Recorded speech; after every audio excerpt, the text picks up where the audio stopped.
לאחור. יופי, תנפח בטן. מעולה. יופי.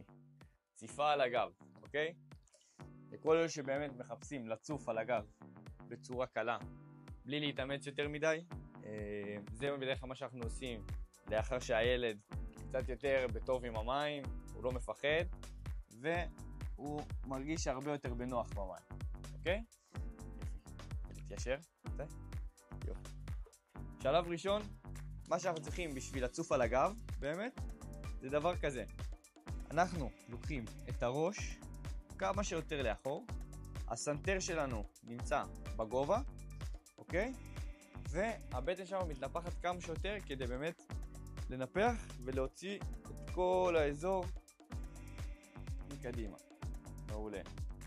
מה שאתה צריך עכשיו, איתי, זה רק לנפח אוויר. נפח אוויר. מעולה. להשאיר אוויר, אנחנו ממש מתמלאים כמו בלון. ידיים לצדדים. מעולה. לאחר שהילד באמת יודע לעשות את הדבר הזה, אנחנו יכולים ללמד אותו גם עוד סוגי שחיות כמו חתירה על הגב ושחיית חזה. אוקיי. עכשיו אנחנו רוצים, לאחר שהוא יודע כבר לצוף, אנחנו רוצים להמשיך עם התנועות ולהתקדם במים ממש על הגב. פושט לאחור. מעולה. קדימה. בוא נעשה תנועות. לאט לאט. שחייה ממש קלה למי שמצליח להבין אותה. היא לא דורשת יותר מדי מאמץ.